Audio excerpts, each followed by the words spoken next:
नमस्कार दोस्तों, lifeline astro channel में आपका एक बार फिर से स्वागत है। दोस्तों, जैसा कि आप जानते हैं, राहु का नाम आता है। राहु के नाम आते ही मन में कई प्रकार के विचार आने लगते हैं। हर पल लगता है कि कहीं कुछ अनहोनी ना हो जाए। लेकिन क्या आप जानते हैं कि राहु हमेशा ही अशुभ नहीं होते हैं। कुछ स्थितियों में धन की वृद्धि और सुख संपन्नता भी लाते हैं राहु। अगर किसी की कुंडली में राहु 11वें घर में होते हैं तो इस स्थिति को अत्यंत शुभ माना जाता है। कहते हैं यह जातक को धन लाभ कराता है। 11वां भाव आप जानते होंगे आय का भाव होता है। अगर यहाँ पे राहु बैठे हैं तो व्यक्ति को धन लाभ कराते हैं। इसके अलावा मान सम्मान और इच्छाओं की पूर्ति भी करता है ऐसा राहु। खासकर मकर लग्न में जन्म लेने वाले जातकों के लिए राहु अत्यंत लाभकारी हो जाता है। वहीं अगर इस समय बृहस्पति 12वें घर में हो तो राहु और भी शुभ फल देता है। हालांकि इस स्थिति में बृहस्पति की दशा को खराब माना गया है। कुंडली में राहु अगर तृतीय भाव में होते हैं, तृतीय भाव आप जानते होंगे कुंडली का पराक्रम का भाव होता है, भाई बहन का भाव होता है। यहाँ पे राहु अगर बैठे होते हैं तो जातक अत्यंत प्रभावशाली होते हैं, साथ ही वे दिन ब दिन उन्नत की ओर अग्रसर होते हैं। राहु अगर कुंडली के छठे भाव में होता है, कुंडली का छठा भाव आप जानते होंगे रोग, रिपु और ऋण का होता है, त्रिक भाव में आता है। लेकिन यहाँ पे राहु अच्छे माने जाते हैं। यहाँ पे अगर राहु बैठे होते हैं किसी जातक की कुंडली में तो यहाँ पे शुभ फल देते हैं। किसी भी जातक की कुंडली में राहु 10वें, 11वें, छठे, चौथे, 5वें स्थान में बैठा हो तो शुभ मानते हैं। राहु की दशा शुरू होती है तो जातकों को राजयोग का सुख प्राप्त होता है, राजयोग जैसा सुख मिलता है।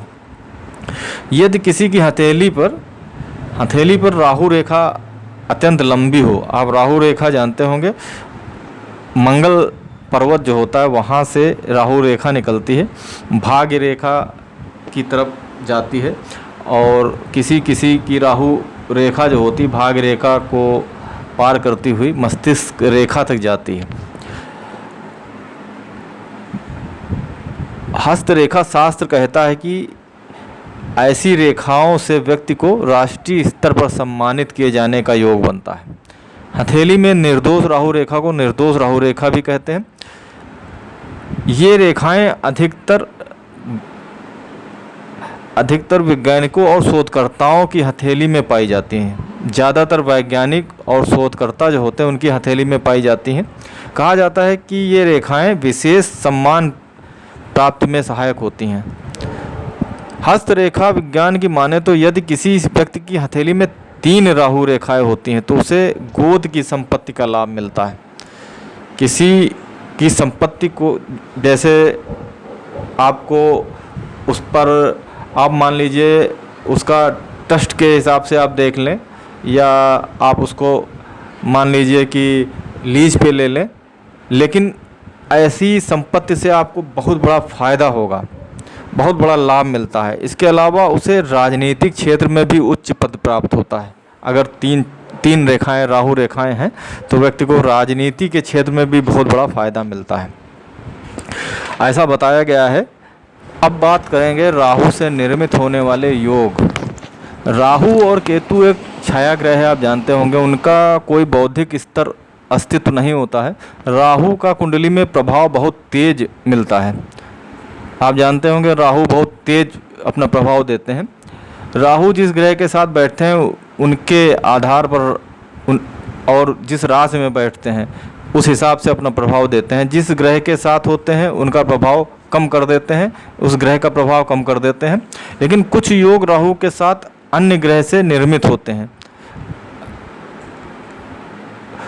वो चाहे साथ युति में बैठे हों या अलग अलग भाव में बैठे हों, तब भी ये योग निर्मित होता है। सबसे पहले बात करेंगे अष्टलक्ष्मी योग के बारे में।